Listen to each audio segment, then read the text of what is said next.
नमस्कार, तुमचं स्वागत आहे एक नवीन व्हिडिओमध्ये. आज बऱ्याच दिवसापूर्वी काही दिवसापूर्वी मी एक ट्रेलर पाहिला होता मराठी पिक्चरचा, दशावतार मराठी पिक्चर, जो की एक 12 तारखेला रिलीज झाला. दिलीप प्रभावळकर त्यामध्ये मेन लीड रोलमध्ये. तर ती मूवी बघायला जाण्याचं कारण म्हणजे एक असं की 81 वर्षाचा माणूस अजून पण एक असं मूवीमध्ये ॲक्टिंग करतोय, काम करतोय.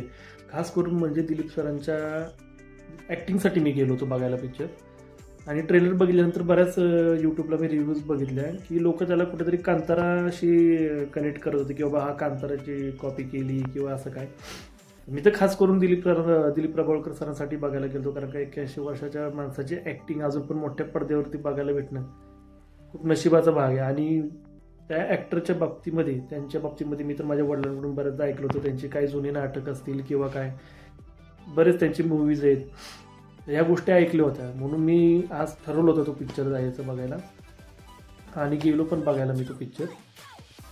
मूवी पाहिल्यानंतर तर मला असं कुठंच वाटलं नाही की तो कांताराच्या सारखा आहे किंवा काय.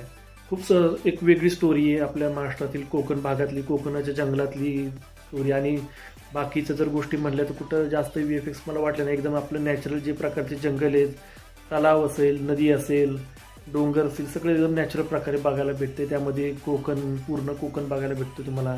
तिथली महत्त्वाची म्हणजे मला आवडलेली त्यांची भाषा प्रत्येक म्हणजे डायलॉगमध्ये ते स्वतःची भाषा वापरतात ना कोकणची, ती ऐकायला एवढं खूप सुंदर वाटलं. त्यामुळं पिक्चरच्या सुरुवातीपासून ते शेवटपर्यंत कुठंच बोर होत नाही.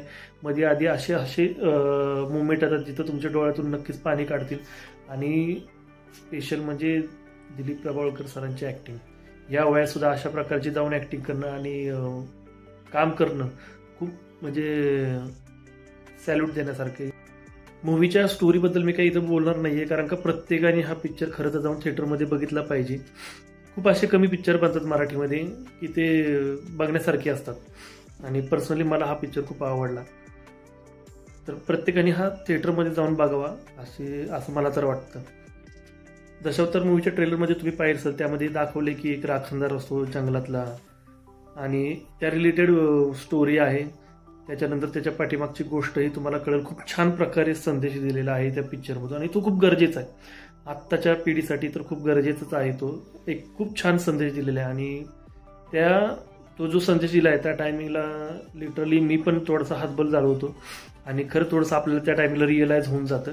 फक्त मला एक गोष्ट ती थोडंसं म्हणजे थोडंसं डिसअपॉइंट झालो मी थोडक्यात. म्हणजे त्यात भरत जाधवला बघितल्यानंतर, म्हणजे भरत जाधवला शक्यतो म्हणजे निगेटिव्ह रोलमध्ये बघणं मी तर एक्सपेक्ट नाही करू शकत, कारण का पर्सनली मला भरत जाधव खूप आवडतात. त्यांची कॉमेडी येते, आत्तापर्यंत त्यांचे बरेच पिक्चर पाहिलेत आपण. थोडंसं मला ते थोडंसं मी म्हणजे जरी त्यामध्ये त्यांचं एक निगेटिव्ह रोल आहे, पण मी त्याला ॲक्सेप्ट करू शकत नव्हतो त्या पिक्चरमध्ये बघताना की बाबा भरत जाधव एक निगेटिव्ह रोल करतात. बाकी ठीक आहे, सगळे एकदम जबरदस्त होता पिक्चर. आणि मराठी पिक्चर तर आवर्जून जाऊन बघितलंच पाहिजे आपण. आणि असे जर पिक्चर जर बनत असतील तर मी तर प्रत्येक पिक्चर जाऊन थिएटरलाच बघेन. तर पर्सनली माझं मत आहे की खूप छान आहे पिक्चर, मला तर खूप आवडला आहे. तुम्ही पण नक्की जाऊन बघा. बाकी मी माझा ब्लॉग बनवला आहे, त्यामुळे तुम्हाला बघायला भेटेल. ठीक आहे, भेटूया पुढच्या व्हिडिओमध्ये.